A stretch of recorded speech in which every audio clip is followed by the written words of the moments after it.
Hi everyone, this is Veronica. आज हम बात करेंगे जेम्स वेब टेलीस्कोप की। उसने एक नया अर्थ साइज का एक्सोप्लैनेट जो है वो ढूंढ निकाला है। एक्सोप्लैनेट्स क्या होते हैं, हमारे लिए क्यों इम्पोर्टेंट हैं, जेम्स वेब टेलीस्कोप क्या काम कर रहा है, ये सब हम डिस्कस करेंगे आज। यहाँ पे आप मेरे बारे में जान सकते हैं। This is my Telegram channel जहाँ पे आप मुझसे कनेक्ट कर सकते हैं किसी भी तरह की क्वेरी के लिए, your preparation related query, because I feel together we can make a huge difference. So now news यही है कि जेव वेब टेलीस्कोप ने पहला एक्सो प्लैनेट जो है वो ढूंढा है। Now there are two things, earth sized and earth like like ठीक है, अर्थ साइज हो गया कि अर्थ के साइज जितना, अर्थ लाइक हो गया कि अर्थ जैसा। तो अर्थ साइज तो हम बहुत इजीली किसी का साइज देख के बोल सकते हैं कि हाँ अर्थ साइज प्लैनेट है या एक्सो प्लैनेट है, बट अर्थ लाइक के लिए हमको थोड़ा और डीप रिसर्च की जरूरत है कि हम बता पाएं कि अर्थ से मिलते जुलते कंडीशंस वहां पे हैं, राइट। अब national aeronautics and space administration, that stands for NASA, 11 जनवरी को अनाउंस किया कि जेम्स वेब स्पेस टेलीस्कोप जो है, ऑलरेडी ये बहुत न्यूज में रहा है, इस पे सवाल भी आए हैं। उन्होंने फर्स्ट इस टेलीस्कोप ने पहला नया एक्सो प्लैनेट ढूंढा है। इस एक्सो प्लैनेट का जो नाम लेबलिंग ये लोग करते हैं, दैट इज LHS 475b, और रफली कहा जा रहा है कि अर्थ के साइज का है ये। और कितनी दूर है हमसे? 41 लाइट ईयर्स दूर है ये अर्थ से। और ये प्लैनेट एक स्टार के आगे पीछे रिवॉल्व करता है। ये जो स्टार है that is a red dwarf. Okay, यहाँ पे आपको दिख नहीं रहा होगा, let me right here, red dwarf star. और ये फुल सर्कल इस स्टार के आगे पीछे 2 दिन में लगा लेता है। तो ये इन्होंने ये चीजें देखी, ट्रांसलाइट कर्व आप इसका यहाँ देख सकते हैं कि पता चला कितना दूर है अर्थ से, ट्रांसमिशन स्पेक्ट्रम से इन्होंने पता लगाया। अब हमारे लिए इंपॉर्टेंट है कि सिग्निफिकेंस क्या है इस डिस्कवरी का। आप मुझे कमेंट सेक्शन में बताइए कि एक्सो प्लैनेट क्या होता है, I will tell you, but अगर आप जानते हैं तो आप मुझे बताइए एक्सो प्लैनेट से आप क्या समझते हैं। तो यहाँ पे जो टीम थी पूरी यूनिवर्सिटी की, जॉन हॉपकिंस यूनिवर्सिटी जो इस पे काम कर रहे थे, जो इनका टारगेट था, इन्होंने ये सब देखा कि प्लैनेट एग्जिस्ट करता है। एक स्मॉल प्लैनेट है, इसके कैरेक्टरिस्टिक्स क्या है? एक छोटा प्लैनेट है, इसका सरफेस इनको रॉकी दिख रहा है। अब यहाँ पे बहुत सारी फ्यूचर पॉसिबिलिटीज हैं इस एक्सो प्लैनेट को स्टडी करने के लिए कि प्लैनेट का एटमॉस्फेयर कैसा है।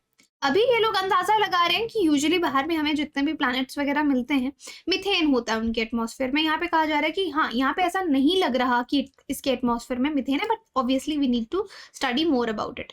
तो अभी इनको ये चीजें पता चली हैं और फ्यूचर पॉसिबिलिटीज हैं इस रॉकी प्लैनेट के एटमॉस्फेयर को स्टडी करेंगे ये वेब टेलीस्कोप से ही। अब देखिए, ऑलरेडी भी बहुत ऑपरेटिंग टेलीस्कोप्स हैं, लेकिन वेब की खासियत ये है कि ये छोटा, जो देखो अर्थ का जो साइज है, ऐसे तो हमको बहुत बड़ा साइज लगता है ना, लेकिन आप यूनिवर्स में देखेंगे तो अर्थ जैसे एक्सो प्लैनेट्स या अर्थ जैसे सेलेस्टियल बॉडीज को टारगेट करना, उनको डिस्कवर करना थोड़ा मुश्किल है। अब बड़े प्लैनेट्स, जुपिटर साइज के प्लैनेट्स आपको मिल जाएंगे, बट अर्थ को ढूंढना, इस साइज के प्लैनेट्स को ढूंढना थोड़ा मुश्किल है, क्योंकि कोई ना कोई इस तरह के एक्सो प्लैनेट्स किसी ना किसी स्टार के आगे पीछे घूमते हैं और स्टार की खुद की रोशनी इतनी होती है कि प्लैनेट उस पर आपको दिख नहीं पाता। सो ये डेटा यही दिखाता है कि अर्थ के साइज का टेरेस्ट्रियल प्लैनेट है। अब उसमें एटमॉस्फेयर है नहीं है, किस तरीके का है, वो अभी हमको पता लगाना बाकी है।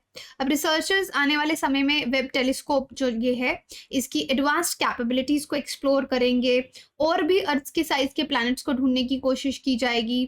इस टेलीस्कोप ने और भी बहुत सिग्निफिकेंट काम किए हैं, जैसे इसने नेपच्यून की रिंग्स को स्ट्राइकिंग, बहुत अच्छा व्यू नेपच्यून की रिंग्स का इन्होंने दिया था। इसको मैंने पहले भी कवर किया था कि यहाँ पे ये वॉयेजर का व्यू है, ये हबल का व्यू है, ये वेब टेलीस्कोप का 2021 में आता है, जहाँ पे प्रॉपर आपको नेपच्यून की जो रिंग्स हैं वो दिख रही थी। आज से पहले इतनी क्लियरली उसको कोई नहीं देख पाया था।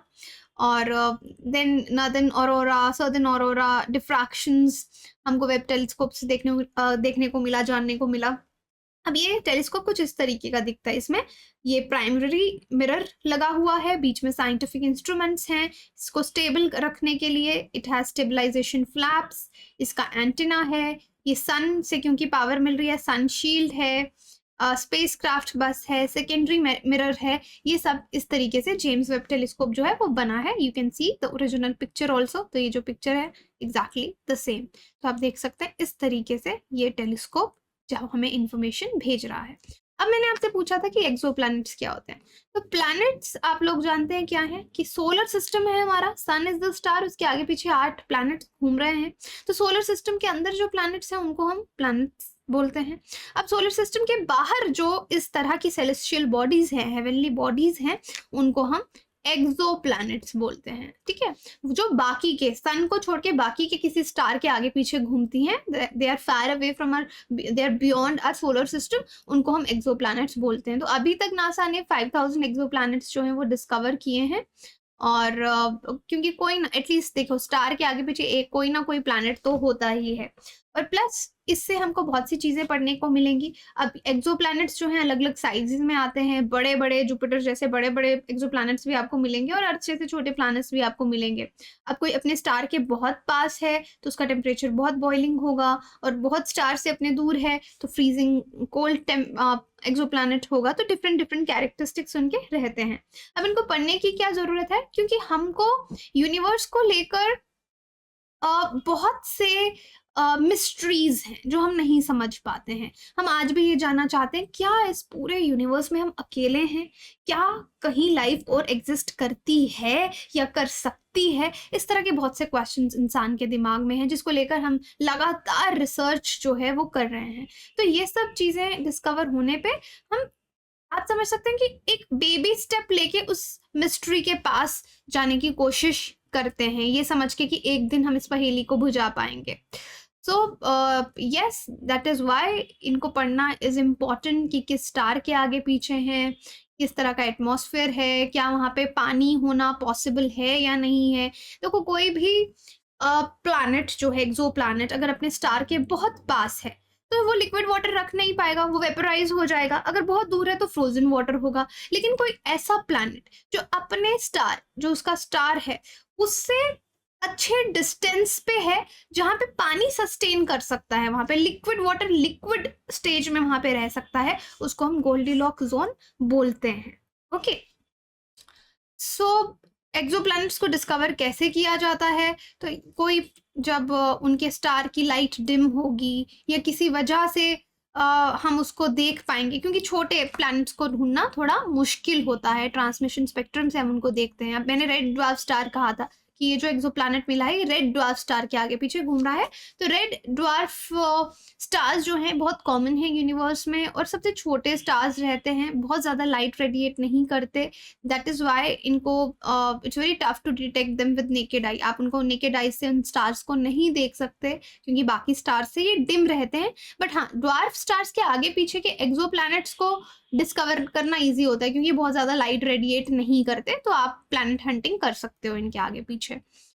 So that is it. बाकी आपकी प्रिपरेशन आसान करने के लिए हम लोग हैं, अनअकैडमी है। देखिए, एक बार आपको यूपीएससी देना है। बहुत लोग क्या बोलते हैं कि हम फर्स्ट अटेम्प्ट दे रहे हैं, देखना चाहते हैं कि हमारा होगा या नहीं होगा। तो इस सोच के साथ आगे मत बढ़िए, एक बार देना है, बेस्ट अटेम्प्ट दीजिए। हम आपके लिए 20% डिस्काउंट लेके आए हैं। अनअकैडमी पे बेस्ट टीचर्स आपको मिलते हैं, एक सब्जेक्ट के 3 टीचर्स हैं। ये फैसिलिटी आपको कहीं नहीं मिलती। आपको इस टीचर से नहीं पढ़ना, आप इससे पढ़िए, इससे नहीं पढ़ना, एक और से पढ़िए। तो you have access to lot of experts of the country who are giving selections. Unacademy ने अभी तक 400+ सिलेक्शंस यूपीएससी में दिया है। तो 20% डिस्काउंट चल रहा है, मुझे टेलीग्राम पे कनेक्ट कर सकते हैं, दिस इज माय कोड। आपको मेरा लाइफ टाइम मेंटोरशिप इससे मिलेगा। प्लस अभी हमारा बैच 27 जान से शुरू हुआ है, आरंभ बैच शुरू हो रहा है, इसमें आप एनरोल कर सकते हैं। एनसीईआरटीज जो है 1 फेब से ये बैच शुरू हो रहा है। 0% EMI पे आप कोर्स ले सकते हैं। एंड ऑफलाइन में अगर पढ़ना चाहते हैं, ऑफलाइन कोर्स भी शुरू हो रहा है राजेंद्र नगर में 4 फेब से, इसमें भी एनरोल कर सकते हैं। लास्ट माइल, ये इंटरव्यू फ्री गाइडेंस प्रोग्राम चल रहा है, you can take benefit from such programs. Thank you so much.